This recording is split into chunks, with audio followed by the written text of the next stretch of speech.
제인 오스틴이라는 사람이 쓴 유명한 소설 가운데 오만과 편견이라는 제목의 소설이 있습니다. 영화로도 나오고 아주 유명한 소설인데, 여기에 보면 여자 주인공인 엘리자베스가 등장하고 남자 주인공인 나하시라는 사람이 등장합니다.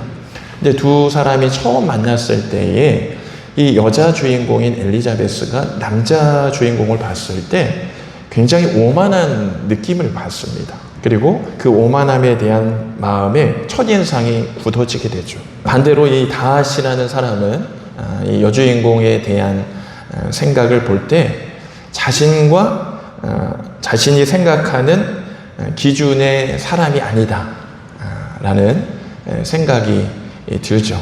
그래서 이 두 사람에 대한 관계는 처음부터 삐걱거리기 시작했어요. 근데 거기에다가 더 기름을 부었던 건 뭐냐면, 이 여자 주인공에게 어떠한 사람이 남자 주인공에 대한 부정적인 이야기들을 막 하는 거예요. 그래서 이 여자인 엘리자베스가 확실하구나, 저 사람, 저 남자는 참 오만한 사람이구나, 딱 결론을 맺었죠. 그 뒤에 일어나는 일들은 뭐 불보듯 뻔하죠. 결국에 이 여자 주인공이 생각하는 남자의 오만함, 그리고 이 여자 주인공이 남자에 대한 갖고 있는 편견 때문에 관계는 굉장히 좋아지지 않았어요. 그러나 드라마틱하게 소설이잖아요, 그죠? 나중에는 서로가 서로에게 갖고 있었던 첫인상이 완전히 달랐다, 잘못 알고 있었다, 그러한 이야기로 이제 아름다운 결말을 맺게 됩니다. 우리도 그렇죠. 어떤 사람을 볼 때 그 사람의 첫인상이 있습니다. 그 말투, 그 행동, 어떤 적극성, 또 사람들과의 친화력, 스스로 자기를 표현하는 방식들을 보면서 이 사람은 이렇구나. 계속 한두 번 쌓이기 시작하면 그 사람에 대한 편견이 잡게 되어 있죠. 그래서 우리도 사람을 쉽게는 아니지만 보통 이렇게 봅니다. 저 사람 원래 저런 사람이지. 혹은 저애 어릴 때 딱 봐도 알잖아. 이렇게 생각을 굳어버리게 되죠. 또 사람에 대한 부분뿐만 아니라 말씀을 대할 때도 어떤 분은 그래요. 성경 말씀 어떤 구절을 대면 그 말씀 나 이미 다 알지. 설교 제목과 본문만 봐도 오늘 무슨 말씀을 하시겠구나, 그러면서 익숙한 말씀으로 듣습니다. 근데 여러분, 제가 오늘 여러분과 깊이 핵심으로 잡고 싶은 말은요, 우리가 우리의 생각, 결정된 그 생각보다 예수님의 말씀을 더 믿는 성도가 돼야 돼요. 할렐루야. 우리가 이미 갖춰져 있었던 그 생각, 그것보다 우리의 말씀, 우리를 향한 하나님의 말씀이 왔을 때는 그 말씀을 신뢰할 줄 믿습니다. 여러분, 예를 한번 들어볼까요? 오래전에 이 교회에 한 번쯤이면 있을 법한 이야기들이 아마 교회마다 종종 있는 일들인데, 과거에 오래전에 교회 안에 인간관계 안에서 여러 가지 또 오해와 또 이 소설 오만과 편견처럼 오해와 정말 작은 오해가 좀 커져서 희한하게 이 관계가 어려워진 사이들이 발생을 합니다. 그러다가 이제 가장 안 좋은 상황, 교회를 잠시 떠나 있는 분들도 계시죠. 근데 이분이 이제 마음을 정하고 다시 교회에 올 때가 있어요. 그리고 혹시 자기 안에 내가 그때 이런 마음이 있었는데 내가 이제는 그게 오해였구나, 이렇게 스스로를 돌이키면서 다시 믿음의 결정을 하고 교회에 다시 오는 분들이 계십니다. 근데 그 선한 마음과 아름다운 은혜를 사모해서 오는데 세월이 지났지만 그 사람을 바라보는 주변의 눈초리가 예사롭지가 않아요. 저 사람 웬일이지? 저 사람 웬일일까? 이러면서 오히려 이제 버선발로, 우리 예수님은 돌아온 둘째 아들을 향해서 버선발로 나와서 그냥 안아주셨잖아요. 오늘도 이제 교회 소식 날 때 저는 그런 마음인데, 근데 주변 사람들에게 있어서는 다른 반응들이 있을 수 있어요. 그러다가 작은 실수라도 이분이 저지르면 거봐, 내가 옛날에도 그랬는데 여전히 그래. 여러분, 이런 상황이라면 어느 편이 주님이 보실 때 이건 아니다라고 말씀하실까요? 여러분, 과거에 어떤 부분이 우리가 없어졌다 이렇게 말할 수 없는 것으로 하자 이렇게 할 수는 없는 상황이 있어요. 그러나 우리가 정말 중요하고 조심히 여겨야 할 것이 하나 있어요. 무엇이냐면 내가 누군가를 알고 내가 누군가의 삶을 안다는 그 과거의 것을 가지고 오늘 그 사람에게 역사하시는 하나님에 대해서 함부로 가로막는 것, 이건 굉장히 위험한 일이라고요. 다시 한번 말씀드릴게요. 우리가 과거에 어떤 사람에 대해서 이렇다 저렇다 라고 말하는 그것이 오늘 하나님의 역사가 임하는 그 자리를 막고 있다면 그건 엄청난 하나님 앞에 불신앙이라는 거예요. 여러분, 제가 왜 이 얘기를 드리냐면 오늘 성경 말씀이 딱 그 상황인 거예요. 예수님이요, 고향으로 돌아가셔요. 갈릴리로 가시는데 사람들이 예수님을 다 알죠. 예수님의 가족도 알고 예수님의 아버지도 알고 예수님의 가문도 알아요. 예수님이 어린 시절에 어떻게 지냈는지 다 알았어요. 근데 예수님을 안다라고 했지만 예수님을 믿진 않았어요. 오히려 예수님을 아는 것 때문에 예수님을 믿는 것이 막힌 거예요. 자, 우리가 말씀을 한번 살펴보기 원합니다. 우리 요한복음 4장 43절에서 우리 45절까지의 말씀을 같이 한번 읽어볼까요? 시작. 이틀이 지남에 예수께서 거기를 떠나 갈릴리로 가시며 친히 증언하시기를 선지자가 고향에서 높임을 받지 못한다 하시고 갈릴리에 이르시매 갈릴리인들이 그를 영접하니 이는 자기들도 명절에 갔다가 예수께서 명절 중 예루살렘에 하신 모든 일을 보았음이더라. 아멘. 자, 오늘 말씀은 사실 약간 오해가 될 만한 상황이 있습니다. 뭐냐면 예수님이 고향에 가셨는데 예수님 스스로 이렇게 말씀하셔요. 선지자는 고향에서 높임을 받지 못한다. 선지자면 민족의 지도자예요. 하나님이 그때를 위해 세우신 영적 지도자인데 아무리 하나님이 세우신 지도자라 할지라도 그 고향에 가면 사람이 선지자로 보는 것이 아니라 누구 집 아들, 누구 집 딸, 어릴 적 어떤 모습, 그것으로 본다라는 거예요. 그러니까 사람들이 그 사람을 선지자로 대우하지 않는다라는 거예요. 예수님이 그러한 상황이었다라는 거예요. 근데 희한하게 갈릴리인들이 예수님을 영접했다 그랬어요. 이건 무슨 말이지? 예수님이 높임을 못 받는다라는 표현을 하셨는데 갈릴리 사람, 고향 사람들을 영접했다? 여러분, 이 말씀을 자세히 보면요, 이런 거예요. 어릴 적에 우리와 같이 살았어. 함께 지냈어요. 근데 그 사람이 어느 날 유학을 가든지 이사를 갔어요. 그러다가 시간이 한참 지나서 경제적으로, 사회적으로 되게 높은 위치가 돼서 돌아왔어요. 그럼 사람들은 그 사람을 받죠. 그러나 그 사람을 받을 때 모든 부분이 그런 건 아니에요. 그 사람의 부유함과 그 사람의 위치가 놀랍고 그것을 통해서 내가 무언가를 좀 도움을 받을 수 있지 않을까, 이런 마음으로 그 사람을 받아들일 때가 있어요. 여러분, 우리 중에는 그런 사람이 없잖아요. 그렇지만 사람들 심리가 그래요. 예전에 내가 알았던 사람이 잘 돼서 돌아오면 뭔가 도움을 받으려고 이 사람과 친해지려고 해요. 여러분, 갈릴리 사람들이 그러했다는 거예요. 예수님을 하나님으로 믿는 믿음이 있는 것이 아니라 예수님을 통해 일어난 기적을 보면서 그분을 자기의 욕망과 욕심으로 대했다는 거예요. 여러분, 제가 이 말씀과 성경에서 왜 이 말을 드리냐면 우리는 우리가 갖고 있는 관점대로 바라보지 하나님이 보여주시고 하나님이 뜻하시는 걸로 보지 못한다라는 거예요. 반대로 얘기하면 우리가 보는 그 관점 때문에 하나님의 역사가 막힌다라는 거예요. 우리 46절과 47절 말씀을 같이 읽어보겠습니다. 46절과 47절 같이 읽습니다. 시작. 예수께서 다시 갈릴리 가나에 이르시니 전에 물로 포도주를 만드신 곳이라. 왕의 신하가 있어 그의 아들이 가버나움에서 병들었더니 그가 예수님께서 유대로부터 갈릴리로 오셨다는 것을 듣고 가서 청하되 내려오셔서 내 아들의 병을 고쳐소서 하니 그가 거의 죽게 되었음이라. 아멘. 자, 이 예수님이 있었던 이 갈릴리 지역은 예수님을 딱 그 정도 수준으로 바라봤어요. 그러니까 예수님이 아무리 어떠한 말씀을 하셔도 자기 이익이 되고 목수의 아들이지 정도로만 받아들인 거예요.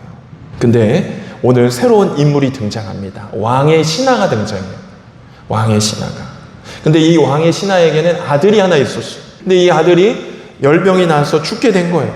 그러니까 이 예수님의 소식을 듣고 왕의 신하가 쫓아와서 그러면서 요청하는 것이 무엇이냐면 말씀 47절에 보면 내려오셔서 내 아들의 병을 고쳐주소서 그랬어요. 그러니까 이 왕의 신하가 갖고 있는 예수님이 고치실 수 있는 기준이 뭐냐면 예수님이 우리 집에 오셔야 되는 거예요. 그리고 또 하나 기준이 뭐냐면 우리 아들이 거의 죽게 됐는데 죽기 전에 오셔야지 우리 집에 오셔서 이 아들을 어떻게 하셔서 고치실 수 있다는 기준이 딱 잡혀 있었어요. 근데 놀라운 일이 벌어져요. 예수님이 가지 않으시고 말씀으로 가라, 네 아들을 고침받았다라고 말씀하시는 거예요. 자, 여러분, 이 왕의 신하가 갖고 있는 기준은요, 예수님이 오셔야 돼요. 자기 기준이 있어요. 예수님에 대한 자기 기준이 있는 거예요. 여러분, 이 말씀은요, 여러 가지 이야기를 하는 것 같지만 사실은 똑같은 메시지를 하고 있는 거예요. 갈릴리 사람들은 자기가 갖고 있는 시선으로 예수님을 보고 왕의 신하도 똑같이 자기 시야를 가지고 예수님을 움직이려고 하는 거예요. 여러분, 구약 성경에 보면요, 나아만이라는 사람이 있어요. 나아만. 이 나아만이라는 사람은 이방 민족인데 몸에 한센병, 문둥병이 걸린 사람이에요. 근데 엘리사가 능력이 있다고 해서 엘리사에게 가면 치료를 받을 수 있다고 생각했어요. 그래서 이 엄청난 그 나라의 장수인데 직접 갔습니다. 그러면 다른 나라의 엄청난 권력과 힘이 있는 장군이 오면 엘리사가 나와서 얘기를 해야 되잖아요. 근데 엘리사가 어떻게 했어요? 자기 종을 내보내는 거예요. 그러면서 종한테 가서 요단강에 가서 7번 몸을 씻으라고 얘기한 거예요. 그러니까 왕의 신하 나아만의 입장에서는 기분이 상해요? 아주 상해요? 이걸 어떻게 이 엘리사의 아주 이 교만한 사람 군대를 일으켜서 다 어떻게 해버릴까? 이 나라 전체를 어떻게 해버릴까? 이 나아만은 당연히 선지자가 나와서 자기를 고칠 거라는 기준이 있었어요. 그런데 이 나아만이 그렇게 하지 않았어요. 마침내 그 사람은 순종해서 요단강에 가서 7번 몸을 씻고 치유를 받게 되었어요. 사랑하는 성도 여러분, 우리는요, 우리가 갖고 있는 기준이 있어요. 우리가 사람에게 갖고 있는 기준이 있고, 우리가 교회에 대한 갖고 있는 기준이 있고, 우리가 하나님께 대한 기준이 있어요. 오늘 성경에도 다 기준이 있어요. 근데 중요한 건 그 기준이, 그 생각이 하나님의 역사를 제한시키는 거예요. 여러분, 우리가 하나님께 간절히 기도하는 기도 제목이 있어요. 하나님, 이 상황 속에선 이렇게 해주십시오. 근데 만약에 하나님의 방법이 나의 방법과 다르다면 여러분 어떻게 하실 거예요? 그러면 그 하나님의 방법을 신뢰하고 기다려야 되죠. 근데 우리는 기도를 해도 간절하기 때문에 하나님 요거는 1번 이렇게, 2번 이렇게, 3번 이렇게 해달라고 그래요. 여러분, 그거는요, 나를 위한 하나님이지 하나님이 주인이 아니라 내가 주인인 거예요. 갈릴리 사람도 왕의 신하도 마찬가지였지만 왕의 신하는 나중에 바뀌게 된 거예요. 우리 50절 말씀을 같이 읽어보겠습니다. 50절. 예수께서 이르시되 가라, 내 아들이 살아있다 하시니 그 사람이 예수께서 하신 말씀을 믿고 가더니. 아멘. 이 왕의 신하는 이제 자기 기준을 내려놨어요. 그리고 예수님이 말씀하신 대로 갔어요.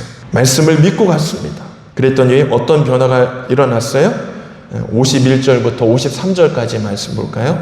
51절부터 53절까지의 말씀 시작. 내려가는 길에서 그 종들이 오다가 만나서 아이가 살아있다 하거늘 그 낫기 시작한 때를 물은즉 어제 7시에 열기가 떨어졌나이다 하는지라. 그의 아버지가 예수께서 내 아들이 살아있다 말씀하신 그때인 줄 알고 자기와 그 온 집안이 다 믿으니라. 아멘. 여러분, 이때 이 집안이 믿는 믿음은요, 전에 왕의 신하가 믿었던 믿음과는 완전히 달라요. 말씀을 잘 보셔요. 그냥 다 믿었나 보거나 그냥 기적이 일어나서 치유받아서 다 믿었나 보다, 이런 믿음의 모양인 것 같지만 전혀 그렇지 않습니다. 여기 성경에서 말하는 핵심은 무엇이냐면 그동안에는 내 기준에서 부합한 하나님, 내가 설정한 하나님, 내 방식의 하나님이었어요. 그러나 이 나중에 이 집안이 믿게 되는 믿음의 방식은 무엇이냐면 주님 말씀하십시오. 그러면 그 말씀이 응할 줄 제가 믿습니다. 할렐루야. 이 믿음으로 바뀌었다라는 거예요. 여러분, 우리가 신앙생활하면서 정말 많은 사람들을 여러분 보게 될 거예요. 특히 이 강화에는 기독교인들이 많으시잖아요. 안 다니는 사람이 거의 없어요. 근데 그분들의 믿음을 한번 보세요. 제가 평가하고 판단하려는 게 아니라 여러분, 그런 분 중에 그냥 주님이 말씀하시면 그것이 이루어질 거야 라고 믿는 사람 한번 생각해 보세요. 누가 있는지. 하나님이 말씀하셨어. 그럼 나는 기다려야지. 이루어질 거니까. 염려할 필요 없어. 하나님이 역사하시니까. 그런 사람이 여러분에게 있습니까? 아니면 하나님이 이렇게 하셔야 되는데 왜 나에게는 아직 1번도 시작 안 하셨을까? 우리 하나님은 기도해도 안 이루어지시네요. 여러분, 이런 것은 어린 나이의 믿음이에요. 어린 나이의 믿음. 여러분의 손주, 여러분의 자녀들 키울 때 보세요. 부모님이든 할머니, 할아버지든 할머니, 할아버지, 엄마, 아빠 나 이거 이렇게 해서 이렇게 해주셔야 돼요. 이때 이거 중요하니까 이렇게 해주세요. 어린아이의 믿음이라는 거예요. 진짜 주님을 온전히 믿는 성숙한 믿음은요, 주님이 말씀하시면 이루십니다. 주님이 말씀하시면 이루십니다.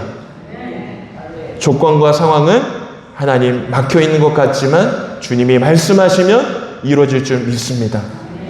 그 믿음인 거예요. 말씀을 정리하겠습니다. 여러분, 갈릴리 사람들은 끝까지 예수님을 그 정도로 믿었어요. 그래서 어떤 성경에 보면, 다른 공간복음서에 보면 거기서 아무 능력도 행할 수 없었다 그러셨어요. 그러나 오늘 이 왕의 신하는 로마의 황제를 믿는 신하지만 예수님의 말씀이면 모든 것이 이루어질 수 있다라는 그 믿음을 가지고 이 집안이 다 구원받는 진짜 참 생명과 진리의 가정이 되었다라는 거예요.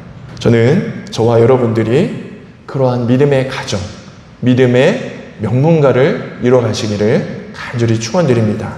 네, 한 가지 이야기로 설교를 마치겠습니다. 우리가 지난주 사마리아 여인에 대해서 살펴보았죠. 사마리아 여인이 모든 유대인들이 짐승과 같이 여기는 민족이라 그랬어요. 거기 근처도 안 간다 그랬어요. 근데 그 자리에 예수님이 찾아가셔서 그 여인을 만나고 그 여인이 구원자를 만난 기쁨에 의해서 마을로 들어갔어요. 그리고 사람들에게 예수님을 전하는 거예요. 그랬더니 성경에 보니까 그 사마리아 사람들이 다 예수님을 믿었어요. 근데 오늘 갈릴리 사람들은 기적과 이사를 보니까 믿었어요. 저들은 아주 볼품없는 사람이지만 진짜 말씀을 믿었던 사람이고, 이들은 택한 민족이라는 사람이지만 기적과 이사를 통해서 간신히 어린아이의 믿음 정도의 신앙을 살아가는 거예요. 여러분, 말씀이 기록되어 있죠. 먼저 된 자가 나중되고 나중된 자가 먼저 된다. 왜 그래요? 그 말씀을 그대로 받아들이는 사람, 하나님의 말씀을 그대로 믿는 사람은 주님의 역사가 놀랍도록 보여지고 체험되지만 내 생각과 내 기준과 내 틀이 있는 사람은 여전히 어린아이 신앙에 머물러서 주님의 역사가 임할 수 없는 것입니다. 사랑하는 성도 여러분, 여러분들 모두가 주님이 하신 말씀 그대로 마음으로 믿고 순종하여 그 말씀의 결실을 은혜로 누리는 우리 모든 성도님 되기를 예수님의 이름으로 간절히 축원드립니다. 네, 우리 말씀을 생각하며 같이 기도했으면 좋겠습니다.